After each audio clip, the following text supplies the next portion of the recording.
और अच्छे वे में लिखें, R square minus A square का whole square which is P vector dipole. ये शॉर्ट डाइपोल के लिए है। तो ये था जो है वो एक्सियल पॉइंट के लिए। यहाँ भी आर बहुत छोटा है, एक्सियल पॉइंट के लिए ये आ जाएगा, आर से आर कट जाएगा तो यहाँ, तो एक्सियल पे कितना आएगा 2kp बाई आर क्यूब, और पी वेक्टर इसके direction of electric field parallel होगी उसके। फिर इक्वेटोरियल पॉइंट पे निकालना है, तो इक्वेटोरियल पॉइंट पे वही सेम काम कर लेंगे, लेकिन इस बार हम बाइसेक्टर यहाँ से निकालेंगे। एक इधर ये वाली लाइन को इधर जाने देंगे, ये वाली इधर को हम थीटा कंपोनेंट ब्रेक कर लेंगे, साइन ऊपर का साइन नीचे का sine. We conclude that we need to calculate net electric field at point M. E sine theta will cancel out each other as shown in figure of equal and opposite direction. तो E sine theta जो equal opposite direction में है, तो ये अपने आप को cut कर देंगे, और ये दोनों जो है इसी से हम निकालेंगे। तो ई नेट कितना आएगा 2e cos minus P vector. E net जो है वो 2 into K Q under root R square plus A square का होल स्क्वायर, और फिर ए, ये दोनों जो है वो डाइपोल मोमेंट बन जाएंगे, और ये जो इनका पावर ऐड करके यहाँ लिख देना है।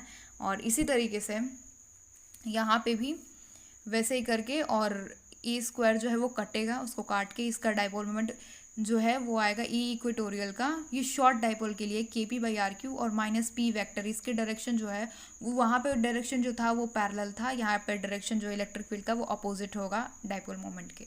तो इसका जो इक्वेटोरियल पॉइंट पे डाइपोल मोमेंट आ रहा है वो होगा K P by R cube minus P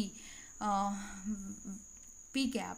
सो यहाँ पे जो था वो टू के पी बाई आर क्यूब था, यहाँ है के पी बाई आर क्यूब। सो ये, और फिर रिलेशन निकालना है ई एक्सियल और इक्वेटोरियल के बीच में। तो हमने ये देखा ई एक्सियल का 2kp आर क्यूब आया था, इसका kp आर क्यूब आया है, तो इसके इन दोनों के बीच का रिलेशन होगा E axial is equals to 2e equatorial. और ये शॉर्ट डाइपोल के लिए बात की जा रही है। फिर आता है टॉर्क। किसी भी on a dipole moment uniform field में कोई एक डाइपोल बनाओ जो एफ नेट जीरो, उसकी ट्रांसलेशनल मोशन नहीं होगा। Due to equal and opposite forces there is formation of couple. So due to equal and opposite force there is formation of, जिसकी वजह से ये जो है वो रोटेट करने लगेगा ऐसे ऐसे, और यूनिफॉर्म इलेक्ट्रिक फील्ड में है। बेसिकली टॉर्क में ये बताया गया कि एक यूनिफॉर्म इलेक्ट्रिक फील्ड है और दो माइनस प्लस है। ये टॉर्क इक्वल और अपोजिट फोर्सेस की वजह से आपस में घूमने लगेगा। और बाकी जो है वो डायग्राम में है, देख के पता लगाया जा सकता है। और ये टॉर्क का फॉर्मूला है tau is equals to r vector into F vector, जहाँ आर जो है वो परपेंडिकुलर डिस्टेंस है। इसको हम ऐसे भी लिख सकते हैं, R F sine theta, cross को हटा के हम साइन थीटा लिख सकते हैं।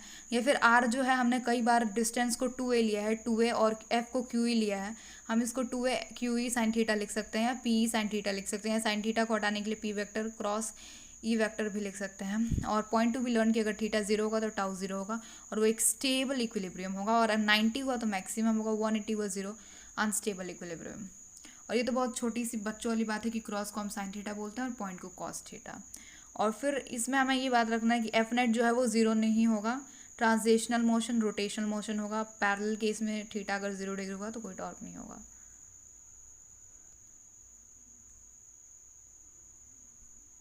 फिर हम पढ़ेंगे कंटिन्यूस चार्ज डिस्ट्रीब्यूशन। अगर एक लीनियर चार्ज डिस्ट्रीब्यूशन का lambda is equals to Q by l, अगर इंटीग्रेट फॉर्म में ये लिख सकते हैं d q by d l. अगर सरफेस चार्ज डेंसिटी है तो हम sigma is equals to q A, integrate form में लिख सकते हैं d q by d A. और अगर वॉल्यूम चार्ज डेंसिटी है तो यहाँ जो है वहाँ क्या था, lambda is equals to Q by L, यहाँ था sigma is equals to Q by, और यहाँ होगा rho is equals to Q by V, और इंटीग्रेट फॉर्म में ऐसे लिख सकते हैं। तो ये कुछ